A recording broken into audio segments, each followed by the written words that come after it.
तो हमने इसमें आर्टिकल नंबर 16 तक पढ़ लिया था। अब आर्टिकल नंबर 17 आता है, एबोलिशन ऑफ अनटचेबिलिटी। वही छुआछूत की बीमारी जो राजा राम मोहन रॉय जिसके लिए लड़ते लड़ते मर गए भाई, यही है छुआछूत की बीमारी। मतलब वो सब तो छोड़ो, एबोलिशन ऑफ अनटचेबिलिटी। हाँ भाई, ये लोअर कास्ट का है, हम इसके जुट्टे बर्तन में पानी नहीं पीने के, हम इसे हाथ नहीं लगाने के, सारी चीज़ें। तो अगर आपके साथ ऐसा कुछ भी होता है, जब भी आप आर्टिकल नंबर 17 के रिस्पेक्ट में आप इस इंसान पे केस कर सकते हो। वैसा तो ऐसा आप कहीं नहीं होता, पर याद रखना आप ये बात। आर्टिकल नंबर 18 में टाइटल्स, भाई टाइटल्स गाड़ियों के पीछे लिख लेंगे, हम ये हैं, हम ये हैं। गवर्नमेंट के अलावा कोई भी मतलब ये सारी चीज़ें नहीं कर सकता। कुछ ही स्पेशल टाइटल्स होते हैं जो आप लगा सकते हैं, और जो सरकार के द्वारा दिए जाते होते हैं, ठीक है। तो इक्वालिटी के नाम पे हमने आर्टिकल नंबर 14, 15, 16, 17, 18 पढ़ दिया। अब आता है आर्टिकल नंबर 19 to 22। इसमें हम फ्रीडम के बारे में बात करेंगे। जो आर्टिकल 14 से लेकर 18 तक था, इसमें हमने इक्वालिटी के बारे में बात करी थी। अब हम 19 से लेकर 20 के बारे में बात करेंगे, हम फ्रीडम के बारे में। Protection of a certain right regarding a freedom of speech. कुछ भी बोल लो, किसी के बारे में बोल लो, किसी भी जगह बोल लो, कहीं भी खड़े होकर बोल लो। घंटा को आप पे कोई कुछ नहीं कह सकता, क्योंकि आपके पास फ्रीडम टू स्पीच है। सबसे बड़ा राइट है ये आपका, आप किसी कुछ भी कहो भाई।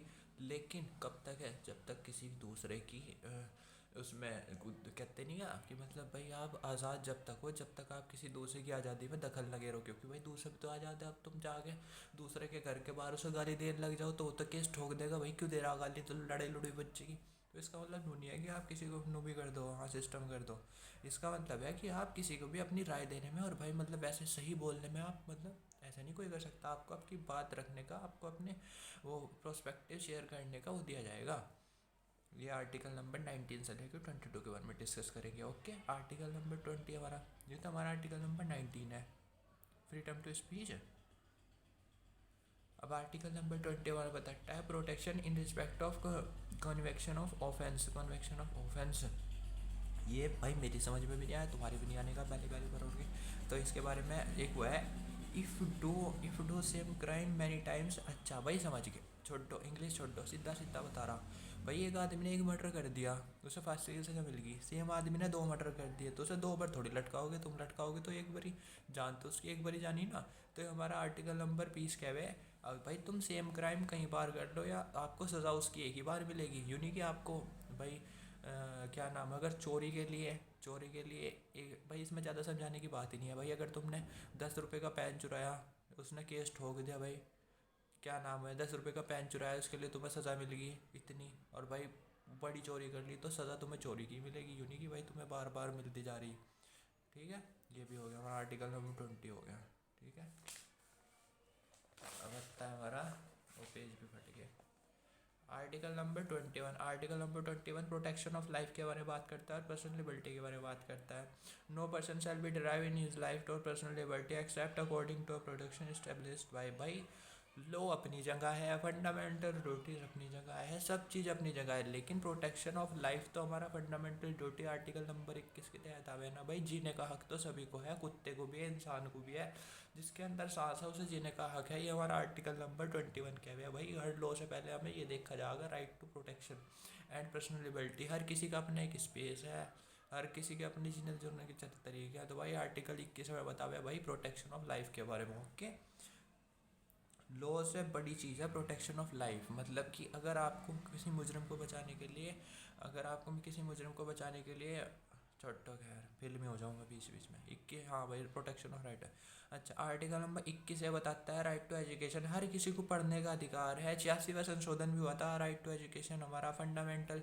भाई ये फिर से आ लिया, ये हमें क्या, ये 2002 में हुआ था, हमारा फंडामेंटल ड्यूटी आती है। 86 अमेंडमेंट आता है राइट टू एजुकेशन, ये 6 से लेकर 14 साल तक के बच्चों को एजुकेशन देने की बात करें। ओके, आर्टिकल नंबर 22 बताता है protection against arrest and distress of any certain case. भाई आपको आए पुलिस वाले पकड़ कर ले गए, बताया भी नहीं क्यों लेके, कहाँ ले जा रहे, क्या कर देंगे आपके साथ, ये सारी चीज़ें बताई नहीं। तो इसमें यह बताया, अगर आप जाकर कहीं अरेस्ट हो जाओ और आपको पता नहीं भाई हम अरेस्ट हो गए, भाई नहीं कोई ले जा रहा, वो कर रहा, तो हमारा आर्टिकल नंबर 22 बहुत इंपॉर्टेंट है। पिक्चरों में आवे ले जावे भाई क्या हो रहा है, ऐसा कुछ नहीं होता रियल लाइफ में। क्या हुआ है, अनु कह दो भाई आर्टिकल नंबर 22 के तहत तेरे पे केस ठोक दो और फालतू वो करेगा। तो पहले मुझे बता, first act what your crime, मतलब कि भाई पहले मुझे बताओ, ठीक है, मेरा क्राइम क्या है। आवेगा कोई, हाँ मेरे पे आर्टिकल नंबर 22 है, यूँ बता दूँ भाई फंडामेंटल ड्यूटीज़ की तरफ, यूँ बता कहाँ ले जा रहा मुझे, कहाँ रखेगा, क्या मेरा क्राइम क्या है, सीधी बात है।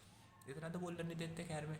पर भाई इस चीज़ के अगेंस्ट आप पुलिस पे केस कर सकते हो आर्टिकल नंबर 22 के अगेंस्ट, अगर आपने, ठीक है। तो आपको फर्स्ट उन्हें बताना पड़ेगा व्हाट्स योर क्राइम। अगर ये चीज़ है तो 24 hours in front of DM. भाई अगर तुमने एक नॉर्मल क्राइम भी करा तो उन्हें भी 24 घंटे के अंदर आपको डीएम के पास ले जाना पड़ेगा। अगर आपने, बट आप टेररिस्ट नहीं होने, जानू नहीं कि आप टेररिस्ट हो भाई। टेररिस्ट पहली बात तो वीडियो देखने गए नहीं भाई, फिर भी हाँ ये चीज़ देख लो, ये आप टेररिस्ट नहीं होने चाहिए जब आपकी ये चीज़ें नहीं होने की, जब तो पुलिस तो डंडा तोड़ेगी बढ़िया, ठीक है। इफ़ देन द थ्री, अगर ये चीज़ है, अगर आप टेररिस्ट भी हो ना, जब भी आपको, if then the 3 months of then your permission of court, मतलब कि 3 महीने के अंदर आपको कोर्ट में पेश करना पड़ेगा अगर आप टेररिस्ट भी हो। देख लो हमारे देश में टेररिस्ट को भी कितनी वो दी जा, सहूलियत दी जा, ठीक है। अच्छा भाई 22 होगा, हाँ भाई 22 वो इतना भाई फिल्मों वाले से याद रख लियो। 22 मैंने बताया कोई भी पकड़ के तुम्हें कहीं ले जा सकता, अगर ले भी गया 24 घंटे के अंदर तुम्हें डीएम के पास ले जाएगा। अगर तुम एक टेररिस्ट नहीं हो तो रख सकें, अन्य डीएम के पास ले जाना पड़ेगा, और अगर हो भी तो 3 महीने के अंदर तुम्हारी पेशी कोर्ट के सामने करनी पड़ेगी।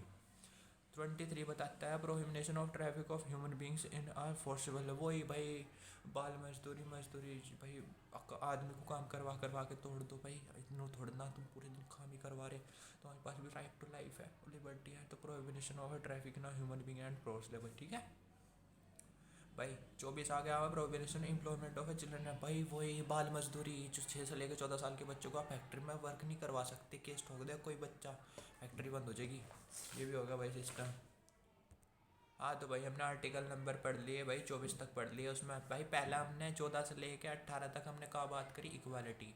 फिर हमने दूसरा आगम, ओह सॉरी, फिर हमने दूसरा, यार ये वाली उंगली गलत होगी। फिर हमने दूसरे वाला सीन आ गया, उसमें क्या करा हमने, क्या करा, राइट टू फ्रीडम के बारे में डिस्कस कर लिया, राइट टू फ्रीडम के बारे में डिस्कस, इक्वालिटी के बारे में डिस्कस कर लिया। अब हमारा 3 आ जाता है, वो हमारा फ्रीडम ऑफ रिलीजन के बारे में। भाई धर्म के ऊपर जो वो चीज़ है ना, धर्म हमारा आवे, वो आवे क्या नाम है, वो अभी 25 से लेकर 28 तक, ठीक है, 25 से लेकर 28 तक आता है। फिर आर्टिकल नंबर 25 है हमारा freedom of conscience and free procession of practice. भाई तुम्हारा धर्म है, तुम्हारा जो भी धर्म है तुम उसकी प्रैक्टिस करो, पूजा करो, मंदिर में बैठो, कुछ भी करो, तुम्हें सरकार खुली आज़ादी देवे। Freedom of connection of provision और प्रैक्टिस, ठीक है। अब आ जाएगा 26 में क्या गया है, freedom to manage a religion affair. भाई तुम्हारे रिलीजन के जितने भी कोई वर्शिप वगैरह चीज़ें हैं तो आप कुछ भी करो, आपको कोई मतलब कोई नहीं रोकने का, ठीक है।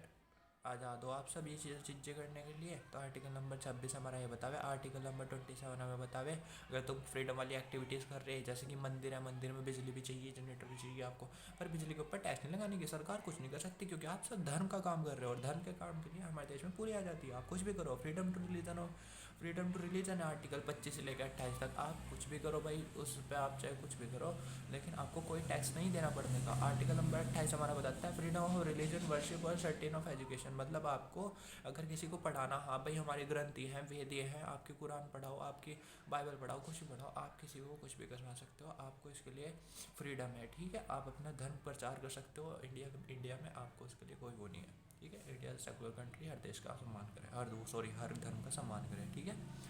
ओके भाई ये भी हो गया। अब हमारा 29 और 30 आर्टिकल आ गया। 29 और 30 हमारा आर्टिकल कहता है कल्चर और एजुकेशन के बारे में। विदाउट एनी एजुकेशन और कंट्रीज और we people are nothing, because that's ये हमें छोड़ दो, ठीक है भाई। 29 क्या क्या है, 29 क्या है, protection of interest of minorities, ठीक है।